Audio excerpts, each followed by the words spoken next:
There are moments in life when every instinct inside you tells you to react, to defend yourself, to prove your point, to correct the lies, to fight back. Your heart races, your mind replays conversations. You imagine what you should have said. You feel the urge to take control before things get worse.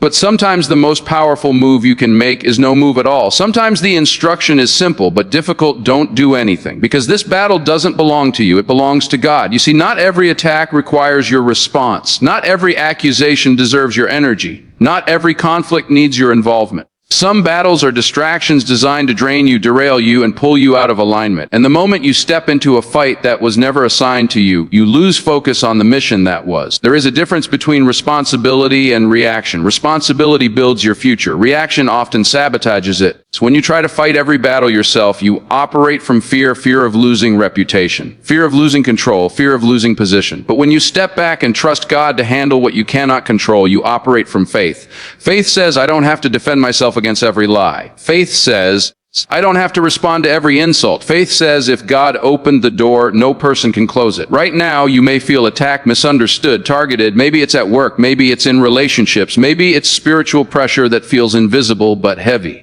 And your instinct is to fight. But what if fighting back is exactly what the enemy wants? When you fight in your own strength, you get exhausted. You overthink. You stress. You say things you later regret. You burn bridges that didn't need to burn. You lose peace trying to win arguments. But when you let God fight for you, something different happens. You keep your peace. You keep your dignity. You keep your focus. Silence becomes strength. There is power in restraint, not weakness, power. Because restraint shows trust. It says, I don't have to control this outcome. I trust the one who sees what I can't.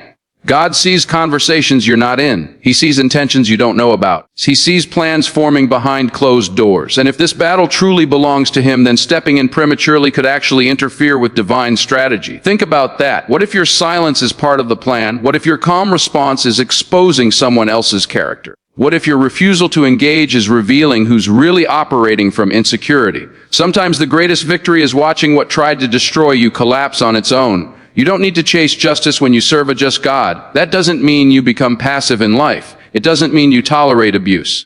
It doesn't mean you never take action. It means you discern which battles are yours to fight and which ones are assignments for heaven. Discernment is maturity. When you were younger in faith or mindset, you reacted quickly. You defended everything. You responded immediately. You felt responsible for clearing your name.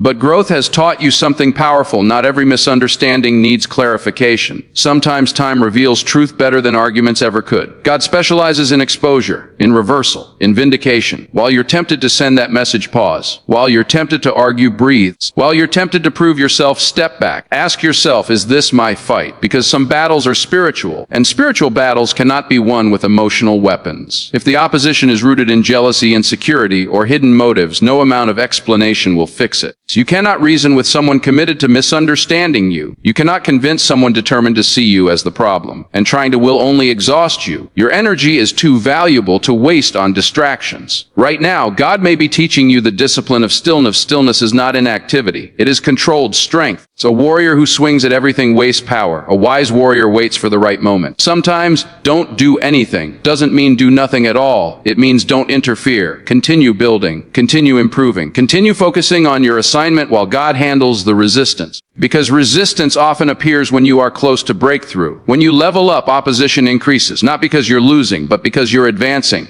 And advancement threatens what was comfortable with your old position. So, attacks may rise. Rumors may spread. Pressure may intensify. But if this battle belongs to God, so then the outcome is not in question. You don't fight for victory. You stand from victory. That shift changes everything. Instead of reacting from panic, you move from confidence. Instead of scrambling to defend yourself, you maintain composure. Instead of trying to control the narrative, you trust that truth will surface. And truth always surfaces. So it may not be immediate, it may not be dramatic, but it is inevitable. God's timing is rarely rushed, and that can frustrate you. You want resolution now, you want clarity now, you want vindication now.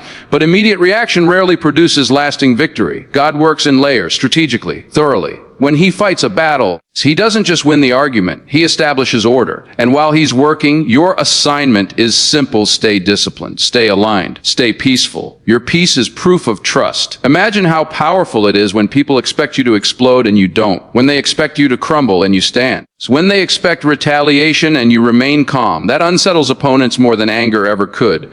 Because calm confidence rules inner security. You know who you are, you know what you've built, you know what God promised you, and promises are not canceled by opposition. In fact, opposition often confirms importance.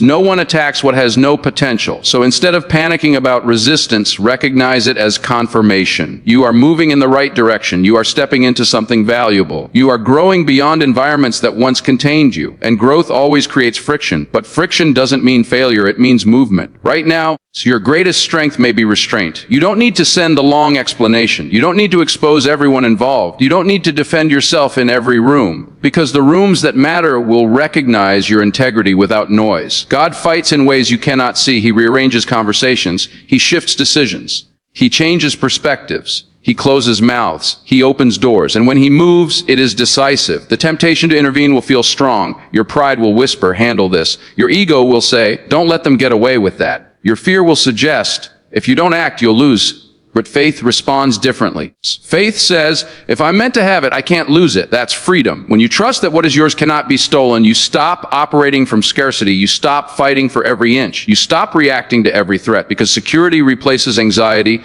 and security allows stillness. Stillness is strength under control. If this battle belongs to God, then your role is not warrior. It is witness. Witness how things unfold. Witness how truth emerges.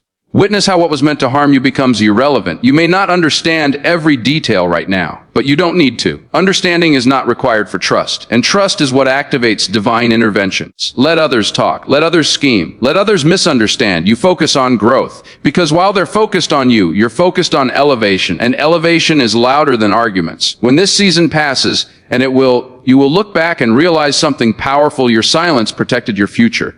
So your restraint preserved your reputation. Your trust strengthened your faith. Don't mistake stillness for weakness. It takes strength to stay calm when provoked. It takes maturity to step back when attacked. It takes deep faith to let God handle what feels urgent. But that strength is growing in you. This battle is not yours to win. It's yours to release. So release it. Release the need to respond. Release the need to prove. Release the need to control. Because when God fights, he doesn't lose. And when the dust settles, you won't just have peace, you'll have perspective. You'll see why you had to stay silent. You'll see why you had to wait. So you'll see how restraint positioned you for something greater. Don't do anything, not out of fear, but out of faith, because this battle belongs to God. When we say, don't do anything, it doesn't mean suppress your emotions or pretend the battle doesn't hurt. It means surrender the outcome. So there is a difference between feeling the weight of a situation and trying to control how it ends. Control is exhausting because it places you in a position you were never designed to hold. You don't see every angle. You don't hear every conversation. You don't know every hidden motive, but God does.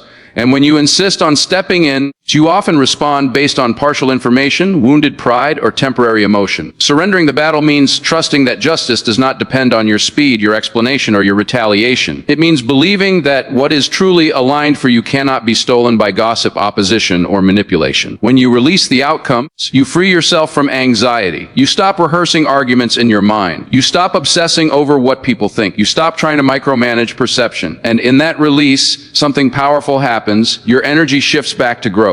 Instead of defending your name, you built your character. Instead of chasing validation, you strengthen your foundation. Instead of reacting, you refine. That's why stillness is spiritual warfare. It declares, I trust God more than I trust my impulse. And when you reach that level of trust, battles begin resolving in ways you never could have orchestrated.